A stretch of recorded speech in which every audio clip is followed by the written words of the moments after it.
Hello everyone and welcome to my The Young and the Restless channel. I hope everyone is having a wonderful day. Before we begin, please hit the subscribe button and give this video a thumbs up. The Young and the Restless spoilers reveal that the show posted some clips from an episode that will air later during the week of March 2nd fix. Since Y&R leaked a couple of upcoming scenes on their YouTube channel, we've got the scoop on a scheming duo and the aftermath of Jack Abbott's kidnapping. For starters, Audra Charles will have another encounter with Holden Novak at Society where she'll repeatedly turn down his drink offers. After Holden admits he got shot down for a job again, he'll jokingly try to get Audra to hire him at Spectre Charles Media. Holden will also wonder if Audra's given any thought to the other thing they talked about, so Audra will wonder what he means. That'll bring Holden's attempt to get Audra on board with scheming to tear Kyle Abbott and Claire Newman apart permanently. You and me teaming up to end the Claire-Kyle connection for good, Holden will insist as he makes another sabotage pitch. The YouTube video also leaked an upcoming scene involving Kyle, Diane Jenkins Abbott, Billy Abbott and Sally Spectra. The four of them will gather at Billy's place following Victor Newman's announcement that he's holding Jack captive. Kyle will consider the possibility that Victor is playing some twisted chess game and doesn't actually have Jack. Until they have firm proof, Kyle will seem reluctant to make any hasty moves. However, Billy will absolutely think Victor's capable of locking an Abbott up where they can't be found based on his history. It'll seem like Billy's taking the threat pretty seriously. Sally will take Billy's hand at one point and give him some support throughout this Abbott kidnapping nightmare. Billy will think they need to go to Nikki Newman and fill her in, since she won't be okay with Victor holding Jack in a room somewhere. However, Diane will shut down that idea, since she'll assume Victor will just act outraged and deny it once Nikki pushes him to come clean. In fact, Diane will think Nikki's the reason Jack's in this mess to begin with, since Jack saved her life and Victor continues to blame him for it. After Diane rants about Nikki defending and protecting that monster, she'll tell Billy they should forget about Nikki. That said, Diane will think they have to do something soon. There'll be no doubt in Diane's mind that Victor could allow some horrible accident to happen to Jack. Billy, there is only one option to end this and to end this right now. You need to agree to Victor's terms. You need to give him back Chancellor, Diane will declare. The Young and the Restless spoilers say the Abbotts will be in total turmoil thanks to Victor's hostage Jack news, so stay tuned as the week of March 2nd through 6th unfolds on The Young and the Restless. The air in Genoa City grows heavy, thick with secrets, fear, and the unmistakable scent of strategy. The kind of tension that doesn't just simmer, it tightens around the heart. The show recently dropped a series of leaked preview clips on YouTube, and if those glimpses are any indication, what's coming next will shake alliances, test loyalties, and push the Abbotts to the edge of desperation. Because this week isn't just about rumors or threats, it's about a hostage, it's about revenge, and it's about choices that could change everything. At the center of it all, a scheming proposition and the terrifying aftermath of Jack Abbott's kidnapping. The mood at Society is deceptively elegant, soft lighting, quiet clinks of glasses, polished charm. But beneath that sophisticated surface, something far more dangerous is taking shape. Audra Charles arrives poised and guarded, her composure immaculate as always. Across the room, Holden Novak watches her with a familiar glint in his eye, part charm, part calculation. When he approaches, he does what he always does best. He smiles. He offers her a drink, and Audra shuts him down. Once. Twice again. Each refusal is calm, cool, unwavering. She isn't interested. Not in the drink, not in whatever game he's trying to play. Holden laughs it off, brushing aside his latest disappointment. Another job rejection. He admits he struck out again, but even in defeat, he keeps that mischievous spark alive. With a teasing tone, he suggests maybe Audra could hire him at Spectre Charles Media. She doesn't bite, but Holden isn't really there about employment. There's something else hanging in the air, something unfinished. He leans in slightly, lowering his voice. Has she given any thought to the other thing they discussed? Audra's eyes narrow. What exactly are you talking about? And then he says it. Not a whisper, not a joke, a proposal. You and me teaming up to end the Claire-Kyle connection for good. The words land like a dropped glass shattering across marble. Holden lays it out plainly. He wants to permanently tear apart Kyle Abbott and Claire Newman. Not just stir trouble, not just plant doubt, end it. For good, it's sabotage, strategic, deliberate, a partnership built on disruption. The camera lingers on Audra's expression, thoughtful, guarded, unreadable. Because this isn't just gossip or rivalry, this is calculated destruction of two people's relationship, and Holden is selling it like an opportunity. The question isn't whether he's serious, it's whether Audra is tempted. Meanwhile, across town, the tone shifts from manipulation to outright crisis. At Billy Abbott's place, the mood couldn't be more different. Fear has settled in like a storm cloud. Kyle Abbott, Diane Jenkins Abbott, Billy Abbott and Sally Spectra gather together, reeling from one explosive announcement. Victor Newman claims he's holding Jack Abbott captive. The words still echo. Victor Newman, Genoa City's most ruthless chess master, says he has Jack. Is it true? Is it another mind game? Kyle paces, his thoughts racing. He knows Victor's reputation better than most. Twisted, strategic, relentless. But even for Victor, this feels extreme. Could this be a bluff? Some elaborate psychological move designed to destabilize the Abbotts? Kyle voices the possibility aloud. Maybe this is just another one of Victor's twisted chess games. Maybe Jack isn't actually locked up somewhere. Maybe Victor just wants them to panic. Until they have proof, real, concrete proof. Kyle doesn't want to make any reckless moves. But Billy isn't so sure. His jaw tightens, his eyes dark with experience. He knows Victor's history. He knows how far the man is willing to go when he feels threatened or crossed. And to Billy, the idea that Victor could lock an Abbott away somewhere unseen, unreachable, isn't far-fetched at all. It's absolutely possible. Billy takes the threat seriously, completely, and Sally sees it. She reaches for his hand in a quiet, grounding gesture, fingers intertwining, steady and supportive. In the chaos of the moment, her touch becomes an anchor.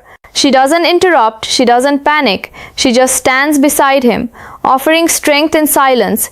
It's a small moment, but it glows with warmth amid the fear. Because this isn't just business rivalry anymore. This is family. This is Jack. And the uncertainty is suffocating. Billy's mind turns toward a possible solution, or at least a starting point. Nikki Newman. If Victor truly has Jack locked away somewhere, Nikki would never condone it. She wouldn't stand by while her husband holds a man captive.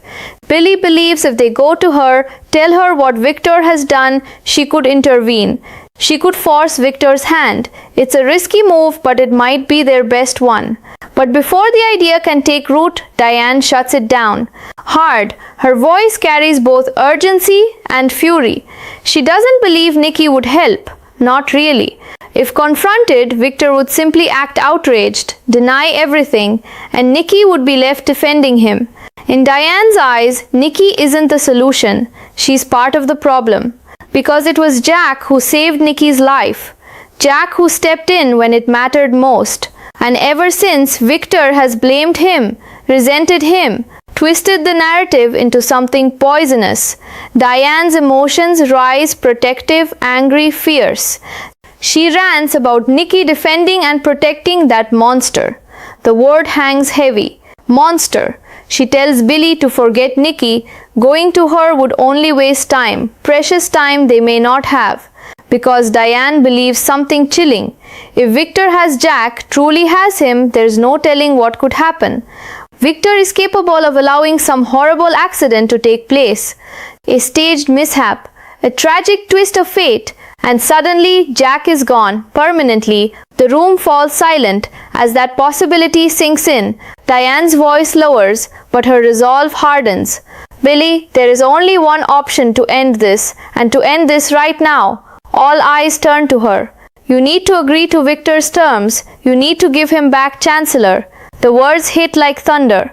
Chancellor, the company that represents power, legacy, control. the prize Victor wants returned. Diane is asking Billy to surrender it, to cave, to hand Victor exactly what he demands. Because in her mind, nothing, not pride, not strategy, not corporate dominance, is worth Jack's life. The weight of that choice settles over Billy. Does he protect the family empire, or does he protect his brother? Kyle watches, torn between caution and urgency. Sally squeezes Billy's hand again, silently reminding him he doesn't have to face this alone. But the truth is, whatever decision Billy makes will change everything. As the week continues on The Young and the Restless, turmoil consumes the Abbott family.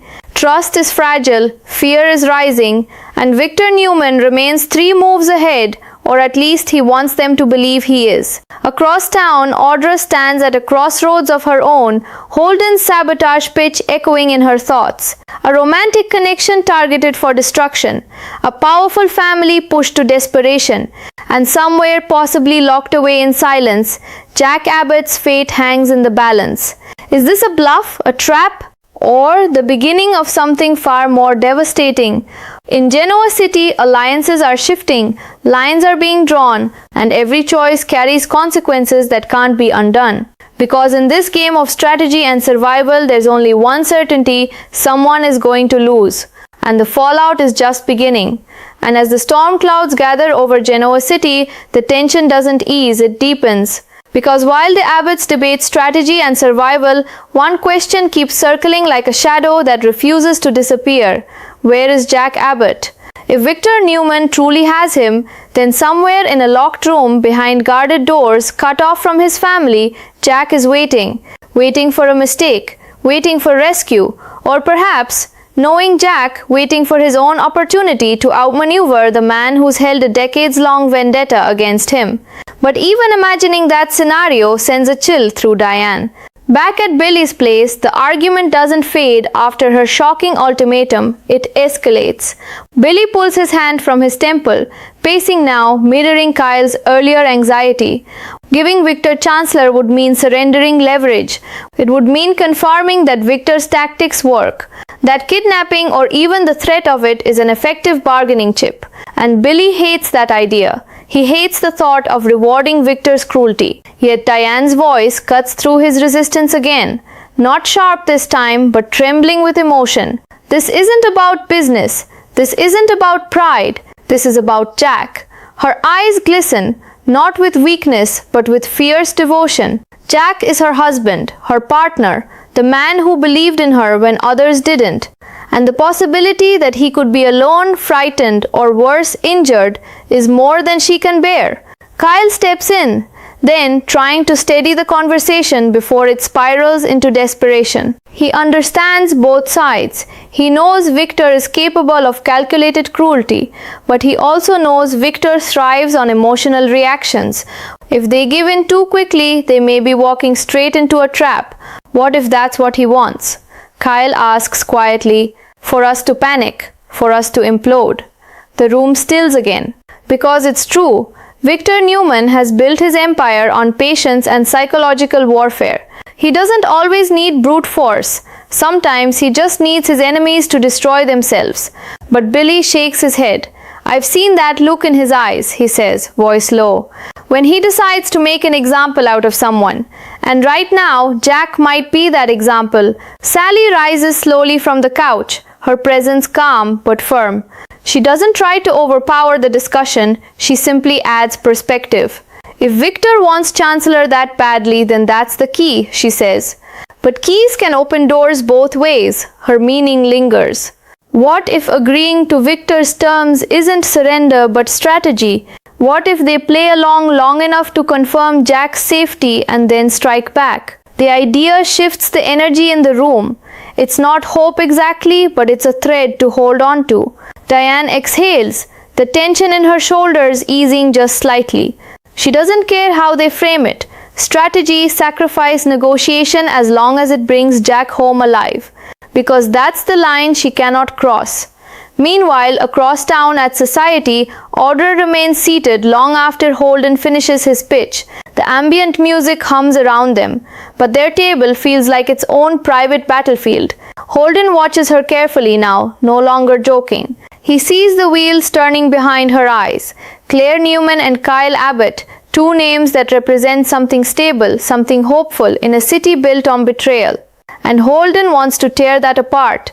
Think about it, he says softly. You know Kyle, you know his weaknesses. And Claire, she's still new to all of this. She's vulnerable. Audra doesn't immediately respond. Instead, she studies him. Why? She finally asks. It's not outrage, it's curiosity. Holden smiles faintly. Because sometimes the only way to win is to remove the competition. But Audra isn't just thinking about Kyle and Claire. She's thinking about power, influence, positioning. If Kyle's world implodes, if his relationship fractures, what doors might open? What alliances might shift? Yet there's risk. If she aligns herself with Holden and the scheme backfires, the fallout could damage her credibility and Spectre Charles Media along with it. Audra has always played the long game, and Holden, he plays for chaos. She stands slowly, smoothing her jacket. You're asking me to start a war? She says evenly. Holden's grin widens. No, he corrects her. I'm asking you to finish one. For a moment, something flickers in her expression. Temptation, calculation, amusement, but she gives nothing away. We'll see, she says coolly before walking away, leaving Holden alone at the table, satisfied that he's planted a seed. And in Genoa City, seeds rarely stay dormant. Back in the Abbott crisis room, because that's what Billy's place has become, the emotional weight continues to press down. Diane moves toward the window, staring out into the night as if she might somehow see through the darkness to wherever Jack is being held. She remembers his strength, his stubbornness, his refusal to bow to Victor ever. And that's what frightens her most. If Jack is trapped, he won't beg, he won't plead, he'll fight. And Victor might see that defiance as justification for pushing even harder. Kyle joins her at the window. I won't let anything happen to him, he says, more to himself than to her. But Diane hears it, and she nods, grateful yet painfully aware that promises don't always protect the people we love. Behind them, Billy makes a decision. Not final, but forward. He'll reach out to Victor not to surrender outright, but to demand proof. If Victor wants Chancellor, then he needs to show that Jack is alive, safe, untouched. No more cryptic announcements, no more mind games. Proof. It's a risky move. Challenging Victor directly could escalate things. But doing nothing isn't an option. Sally steps closer again, her voice gentle. Whatever happens next, we face it together. And in that fragile circle of family and loyalty, there's a quiet understanding. This is bigger than rivalry, bigger than business.